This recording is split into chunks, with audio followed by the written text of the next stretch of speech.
Apa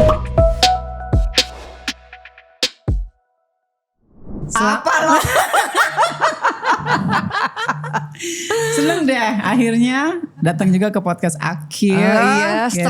setelah yang keberapa dulu ya, gitu ya. Iya. Di mana-mana teman tuh yang awal dulu ya. Kenapa gue taruh belakangan? Karena jadwal Anda sibuk gitu. Terus produser saya ngelisnya ya itu tadi lah ya yang bisa dulu. Karena kan kita tahu ya Elma Tiana Cucok banyak syuting kan. Apalagi Ibu Ina Rahma, tumben bisa podcast, hebat juga loh dirimu. Iya. Ini yang host siapa ya sebenarnya? Mak, pengen tahu sih sebenarnya. Kita kan sama ini kan ngobrol as a friend. Kan aku taunya pas udah jadi artis ya. Bisa gak sih cerita sedikit deh dari udah berapa lama sih sebenarnya terjun di dunia keartisan? Terus muak gak sih dengan dunia keartisan ini? Gak ada muak-muaknya, semua dinikmati. Aku tuh dari artis tuh karena mungkin turunan dari orang tua. Kan nyokap gue memang artis kan zaman dulu gitu. Terus nurun lah ke anak-anaknya gitu. Semua tuh nurun tuh dari Rensi, aku, Sony, Nanda. Cuma satu doang nih yang gak turun ke dunia seniman, yaitu ada adik gue Ian. Dia hobinya dagang gitu. Jadi dia punya toko lah ya gitu. Jadi mungkin keluarga artis semua. Semuanya artis. Dan Udah berapa tahun sih jadi artis Aku tuh dari umur 6 tahun udah diajak syuting sama mama. Udah film gue tuh waktu itu 5 cewek jagoan. Nah, itu yang main Lydia Kandau, Yati Otavia, Eva Arnas yang waktu itu hits di zamannya. Itu gue udah main film itu. Tapi kok gue taunya lu yang iklan Stonesinya mana? Gitu. Ya itu ngetopnya di situ. Jadi kan perjalanan itu kan nggak membawa kita langsung jadi sesuatu gitu kan. Jadi harus ada perjuangan-perjuangan. Itu juga waktu pas gue dapat iklan itu juga nggak langsung dapat. Itu juga memang mungkin lagi Dewi Fortunanya lagi muncul di situ pada saat lagi cari kerjaan, ngapain ya? Gue buka-buka apa namanya? Biasa tuh gue hobi banget dulu buka pos kota, cari lowongan pekerjaan gitu kan. Setiap hari gue liatin gitu kan. Akhirnya ada waktu itu almarhum Anton Indra Cahya. Dia memang yang suka yang suka iniin artis-artis lah. Dulu zamannya ada Anggun C. Sasmi, Desi Ratnasari gitu kan. Akhirnya aku ngontek dia gitu, minta kerjaan dong bang gitu kan. Ya udah kamu casting aja deh gitu. Tapi lu kenal sebelumnya sama? Udah kenal gitu kan, kita harus berani kan minta kerjaan dong gitu, minta kerjaan dong gitu. Ya sudah akhirnya pada saat itu ada lowongan jadi figuran gitu di iklan itu. Jadi sempat ngejalanin figuran dulu ya? Figuran. Nggak langsung enggak lah pemeran utama enggak lah gitu kan. Gue tuh ngerasain tuh yang namanya misalnya figuran tuh di calling jam 6 jam 5 subuh ya kan, baru di tag jam 12 malam. Nah itu cuma gini doang, action, buka pintu, oke cut gitu doang. Itu tuh film horor. Nunggunya berjam-jam. Jadi gue ngalamin semua lah ya yang namanya asam garamnya di dunia seniman itu. Sampai sekarang alhamdulillah. Berarti gak langsung karena cakep gitu ya. Terus tapi lu cakep dari dulu kan? Gak ngerti ya, gimana menurut Anda? Pasti kan ada tuh ya yang karena cakep langsung dijadiin, atau karena kenal ini langsung dijadiin. Kalau lu enggak ya? Kalau gue dulu tahapan-tahapan. gak pernah bawa embel-embel nama ibu aku, gak pernah. Gak pernah. Jadi tapi orang tahu gak? Nyokap lu artis juga. Pas tahu anaknya Wati gitu. Tapi kalau setiap gue tuh mau casting, setiap mau apa tuh nggak pernah bawa embel-embel nama gitu. Walaupun sebenarnya mungkin bisa ya, cuma tapi nggak dianterin nyokap pas lagi casting? Enggak. Kita semua dari dulu anak-anak nyokap itu berjuang sendiri-sendiri. Kenapa sih lu suka banget dunia artis? Emang bikin kaya? Enggak sih, kadang-kadang kita dibayar juga bukan berdasarkan harga, tapi karena kita suka sama perannya dan oke banget gitu. Jadi nggak masalah karena mungkin jiwa kita udah seniman di situ gitu ya. Kadang kalau nggak syuting tuh aduh ngangenin gitu kan. Aduh kapan ya syuting lagi ya, kapan syuting. Walaupun sebenarnya pas kita ngalamin kadang-kadang ada bosennya. Terus ada kala pada saat kita tuh dapat masalah gitu, aduh kenapa sih gitu kan, ini gak enaknya jadi artis nih gitu kan. Ya dipublish di media. Dipublish gimana gitu. Ada sih kadang-kadang gitu ya. Tapi lebih banyak senengnya dibandingkan kecewanya lah. Kalau gue gitu. Berarti udah mendarah daging ya jadi seniman itu. Iya, tinggal dibikin steak aja ya kan. Umur sekarang udah 51. Iya. Gak terasa ya. Lu ngerasa tua gak sih? Enggak tuh. ya? Kalau umur mungkin Anda kata bisa, jangan maju kayak umur segini aja bisa gak ya gitu kan. Tapi kan masih tetap muka kenceng, masih cakep kan lah ya. kemarin kan gini, karena gue tuh masih di dunia entertain gitu dan gue masih main sinetron sampai sekarang, main film gitu kan. Jadi harus selalu cantik. Bukan selalu cantik, gue kadang-kadang kalau ngeliat misalnya nih seumuran bahkan di bawah gue nih gitu kan. Gue pernah nonton film tiba-tiba, dia kan di bawah gue ya. Maksudnya lebih muda gitu. Lebih muda. Ih, kenapa kok udah keriput banget? Kok tua banget? Jadi gue kayak ngerasa, waduh gila nggak bisa nih gitu. Karena gue pasti sebagai seorang. Berarti lu menolak tua dong gitu kan? Iya mungkin jadinya sampai akhirnya akhirnya lu ngelakuin facelift. Iya, jadi karena gue melihat orang yang masih eksis terus kok umurnya perasaan di bawah gue, kok udah tua banget ya gitu kan. Kok kendor banget sih, kok gak ngerawat sih gitu. Jadi gue gak mau terlihat seperti itu gitu loh. Maksudnya selagi kita masih bisa merawat, kenapa enggak gitu. Kan lu tuh sangat mencintai dunia yang lu bilang seniman ini lah. Tapi kan pasti ada sisi gelapnya dong. Apa sih yang pernah lu rasain sisi gelapnya? Lu nyesel gak, lu kesel gak, apa gitu? Enggak sih, gak ada. Gue mencintai banget dunia seni. Sisi gelapnya kan tadi kan sempat bilang kalau ada berita yang gimana-gimana gitu kan. Iya, pasti memang itu kayaknya iya. tahu Konsekuensinya memang gitu. seperti itu. Jadi akhirnya kadang-kadang kita nggak pernah jadi diri sendiri. Jadi kadang-kala kita harus banyak menyenangi orang lain gitu kan. Misalnya di lokasi syuting kan biasalah gitu kan.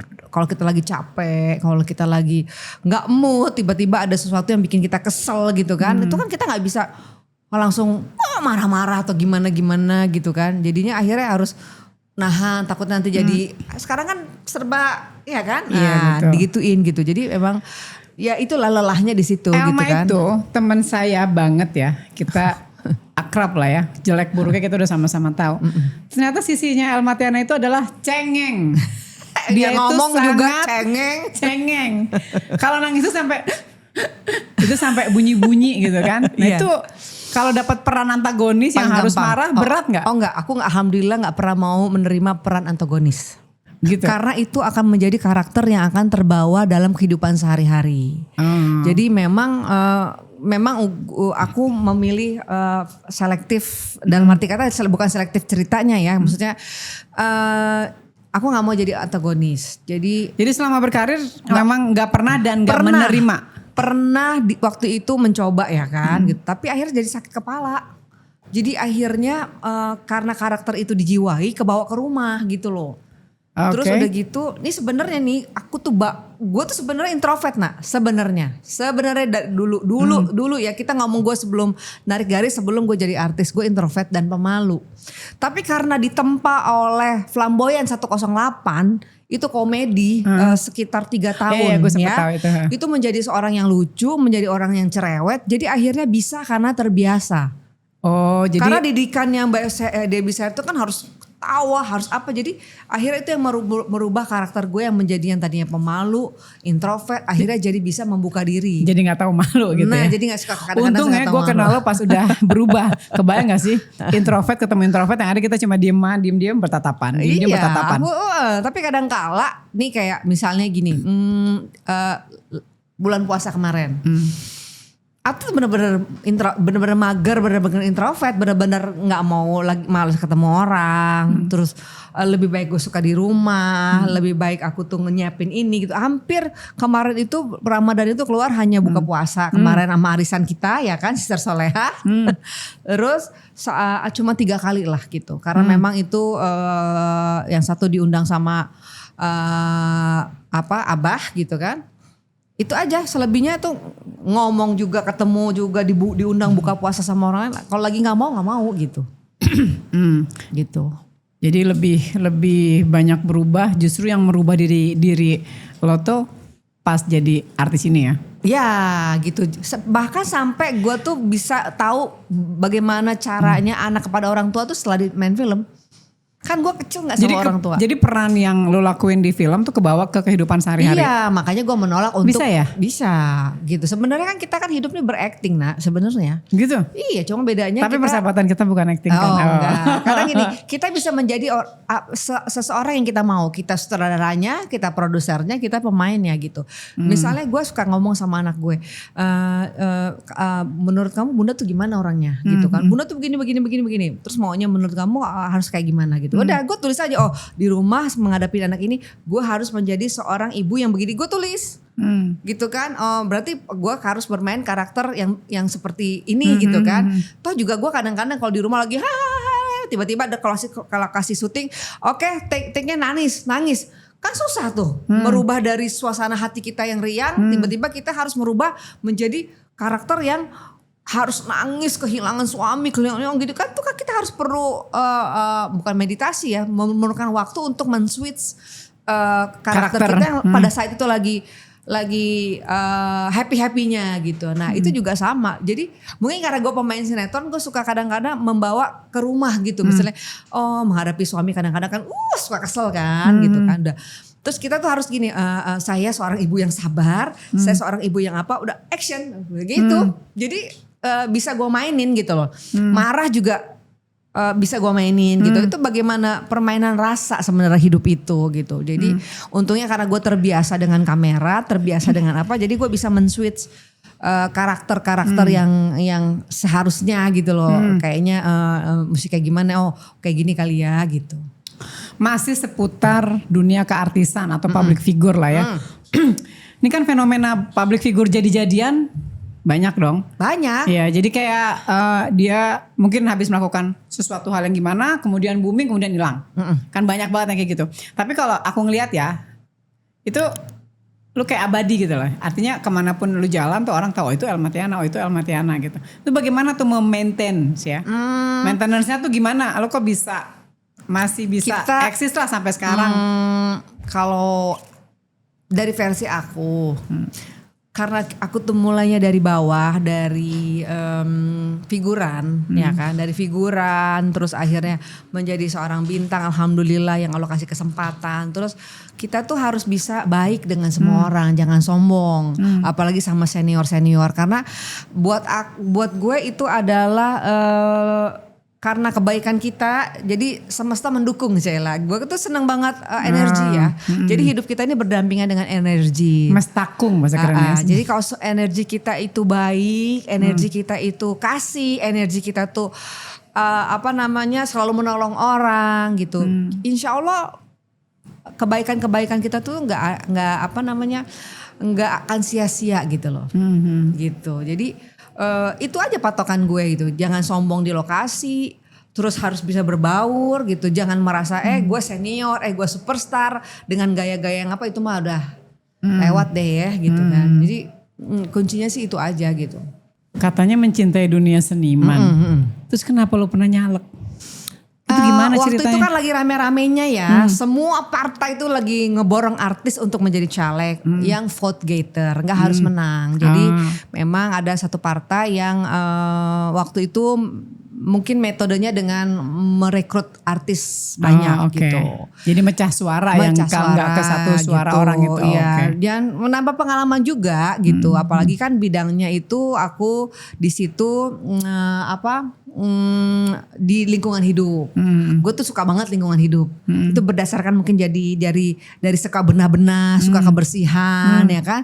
Suka sesuatu yang gimana dulu ngolah sampah atau gimana. Jadi akhirnya gue masuk di bidang lingkungan hidup di partai itu gitu. Itu komen-komen netizen yang dibilang, oh artis jadi nyalek emang punya kemampuan apa? Terganggu gak sih dengan komen-komen seperti itu? Atau ada benernya komennya? Enggak sih, kalau selagi kita memang ada kemampuan di situ, kita harus pede gitu loh. Pede itu kan ketika lu mencalonkan diri tapi lu nggak bisa apa-apa, itu baru boleh nggak pede gitu. Pada saat lu nyalek tapi lu pede kan? Lu iya, bisa karena gue memang bidangnya gue suka di lingkungan hidup gitu kan, dan gue memang waktu itu pernah menjadi duta lingkungan ya kan. Nah terus akhirnya gue menjadi masuk di salah satu partai. Gak ada persiapan khusus buat jadi caleg gitu? Mungkin harus jaga image, gue bersihin berita gue dulu atau apa? Ada persiapan khusus? Enggak, semua berjalan aja gitu. Pokoknya jadi segala satu tuh gak usah dipikirin, jalan-jalan aja dinikmatin udah. aja ya? Dinikmatin aja. Bodo gitu amat kan. netizen ngomong apa. Takutnya overthinking kita kan. Pas tahu ternyata, tapi memang lu udah siap ya, cuma buat ngeramein doang. Jadi pada saat gak memang kepilih, untuk vote getter ya udahlah gitu ya. Ya udahlah. Gak pengen nyoba lagi? Enggak, aku cukup udah di ininya aja. Sampai sekarang sih masih di lingkungan hidup, masih di suatu partai itu masih ada di situ gitu. Kalau misalnya tahun depan dicalonin lagi masih mau? Enggak Udah capek ya? Enggak suka yang bener-bener jadi sesuatu gitu, enggak lah gitu. Kita cukup ada di situ, apa yang bisa kita kerjakan, apa yang bisa kita bermanfaat, ya udah gitu. Kan aku tahu ya, lo tuh sama Bang Jul banyak banget usahanya, dari mulai beras, telur, gula, minyak, terus apa lagi kayu ya? Kayak yang sampai nginep-nginep di gudang gitu ya. Semuanya iya. Itu luar biasa banget Perjuangan kan. ya. Perjuangan. Terus lu bikin lagi nih Teana Picture. Ya. Apalagi sih Mak yang dicari, heran Jadi gak bisa diem banget. Ketika gue adalah seorang seniman yang gak hanya mau cuma berkarir di itu aja, gue tuh kepengen jadi produser gitu kan. Gue pengen punya cerita, punya produser, punya PH gitu kan. Bisa ya itu tadi, itu adalah puncak tertinggi ini gue kali ya. Keinginan gue itu punya PH. Akhirnya alhamdulillah aku menggandeng temen yang punya visinya. Sebenarnya Teana Picture ini adalah PH untuk anak-anak yatim. Oh, jadi bukan 100% money oriented ya, iya, tapi ada buat sedekahnya juga. Iya, jadi karena kita Sister Soleha kan punya 7 tempat anak-anak yang kita bukan biayain ya, santunin gitu ya setiap hari Jumat gitu kan, ada 7 tempat ini. Aku tuh nggak bisa tuh ngelihat, maksudnya buat bayar listrik dia ke teman-teman terus minta sumbangan-sumbangan gitu. Akhirnya gue berpikir gimana ya gue bikin PH aja ya, dimana PH ini ya pasti kita juga mau cari untung, tapi di PH ini ada jatahnya untuk mereka yang harus gue kasih untuk setiap bulannya, supaya misalnya gini, untuk satu tempat ini misalnya satu bulan lu perlu berapa sih gitu kan. Satu bulan ini misal lu perlu 50 atau 20 juta lah seini gitu kan. Udah dari Teana Picture aja gitu. Makanya lo bikin lah ini ya. Bikin ini akhirnya gue cari udah ada film yang alhamdulillah kita udah bikin namanya Anak-anak Bambu. Kisahnya juga tentang anak-anak yatim di situ, dan gue cari investor yang memang sevisi sama gue. Yuk kita bikin PH, tapi mau kan sampai ada untung, tapi kita kasih untuk mereka setiap bulan ngebiayain mereka gitu. Alhamdulillah gue dapet temen gue yang satu visi seperti itu gitu kan. Dapat akhirnya kita bikinlah si Anak-anak Bambu ini. Oh, judulnya ini Anak-anak Bambu. Judulnya Anak-anak Bambu ini memang anak-anak. Kapan tayang? Gue jadi gergetan. Nah, kita tuh sebenarnya udah ke 21, tinggal nunggu aja ini kapan kira-kira estimasi tayangnya. Gak ngerti itu semua dari 21-nya nanti yang ngasih schedule-nya ke kita kapan tayangnya. Gue sabar nih, pengen kita booking kan XX1. Iya, iyalah. Sekarang rumah lo dipakai untuk syuting. Dia bahas. Iya, ini karena PH-nya ini ya teman-teman ya. Jadi aku teman-teman misalnya yang punya baju sponsor baju, yang punya rumah sponsor rumah, yang punya yayasan bambu itu kan juga Abah ya? Tempat Abah kan. Aku jadiin juga tempat buat lokasi syuting kita, yang mana ya bayarnya juga bayar kekeluargaan lah, karena memang visinya ini memang untuk anak-anak gitu. Insya Allah mudah-mudahan berkah ya Teana Picture di ini gitu. Jadi Amin. aku bikin Teana Picture ini bukan PH untuk sendiri, tapi PH yang bisa menaungin tempat yatim di mana PH untuk berbagi ini. lah ya, untuk berbagi, bersedekah. Untuk kali ini mungkin bukan berbagi untuk seluruh Indonesia ya, karena aku punya 7 tempat ya kan. Jadi 7 tempat itu yang 7 tempat dibiayain. ini yang dibiayain oleh Teana Picture ini, insya Allah, amin. Berarti kita nunggu tayang nih ya, Anak-anak Bambunya. Anak-anak Bambu. By Teana Picture. Jadi masih nunggu dicoba ya XX1, dipercepat dong, kita nggak sabaran. Karena ini film pertama ya yang film 7, pertama. bukan namanya gini. Di film Indonesia pertama yang, atau aku nggak tahu ya, karena aku bukan di dunia itu ya. Apakah ini film pertama yang yang bertujuan untuk membantu itu dari penghasilannya, mungkin disisihkan berapa persen atau tergantung kebutuhan si 7 yayasan ini. Kebutuhan 7 yayasan ini insya Allah gitu. Mulia banget ya. Insya Allah, bismillah. Aku jadi terharu gitu kan. Makanya Bu Ina bisa bantu apa Bu Ina? Dibalik lagi. Oh, Ina bantuin ini nanti ya, kasih Givi ya nanti ya. Gampang lah ya, tinggal tunggu tayangnya kapan, nanti kan bisa kita ya nyiap-nyiapin. Ibu ini luar biasa kalau saya main film ya. Dia selalu booking satu studio ya. Buat penonton-penontonnya luar biasa. Nanti kamu booking lagi ya. Kalau bisa bookingnya setiap hari Bu Ina ya. Boleh. Bisa diatur asal filmnya tayang dulu. Kalau belum tayang apa yang mau di booking, Mak? Dia. Nah, karena setiap tiket yang dibeli itu adalah charity-nya. Oke, dari dia tiket itu ya. Dari tergantung kebutuhannya berapa. Semoga aku berharap sebagai teman Teana Picture bakal go internasional lah. Gak usah muluk-muluk dulu ya. Di Indonesia tuh paling enggak udah banyak yang nonton gitu ya. Sehingga nanti bisa plan berikutnya, long termnya bisa go internasional. Terus siapa tahu dirimu bisa menjadi investor di Tiana Picture juga untuk film berikutnya. Udah suruh booking studio, goodie bag, suruh jadi investor. Sian banget kayaknya. Karena Ibu Ina ini rajin beramal dan beramal soleh ya. Berbuat baik kepada teman-teman ini luar biasa lebih Ina. Doakan. Nah sekarang tuh harapannya lo apa sih Mak ke rekan-rekan artis yang masih eksis dan ke teman-teman artis yang baru mulai? Ada nggak kesan dan pesannya terutama sih? Ya kita tetap memberikan yang terbaik ya kan, baik itu dalam segi seni peran dan juga attitude ya kan, terus bisa humble lah gitu, dan memang menjaga karakter, menjaga image itu penting, cuma jangan terlalu jaim-jaim banget lah ya. Kok bisa ngomong gitu? Memang sekarang banyak ya pendatang baru. Iya kadang-kadang ya, aku ngalamin banget pendatang baru itu yang cakep-cakep, tapi attitude-nya rada agak-agak dibilang sombong sih mungkin karena nggak kenal ya gitu. Ya bawa diri masing-masing aja gitu. Oke. Itulah kelemahan anak-anak Gen Z yang baru, tapi nggak semuanya kok. Gitu. Ada yang sadar, ada yang enggak gitu ya. Ya. Pemirsa, sekilas tentang Elma Theana. Sebenarnya kalau mau mengulik tentang kehidupan Elma Theana itu banyak banget ya. Kita bisa bikin beberapa episode. Nah, selain hobi menangis, kita juga punya hobi yang sama, hobi shopping, hobi traveling, hobi banyak banget ya, hobi kita hobi makan juga. Kita hobi nonton bareng juga. Jadi semoga apa yang disampaikan lo bisa bermanfaat buat yang nonton. Dan semoga juga pertemanan dan persahabatan kita terus sampai til jannah. Masya Allah, tabarakallah. Sekali lagi makasih banyak makasih, ya. Makasih ya ya Allah, makasih banyak loh. Jangan lupa transferannya ya. Pokoknya buat kita semuanya bahagia selalu dan sehat selalu.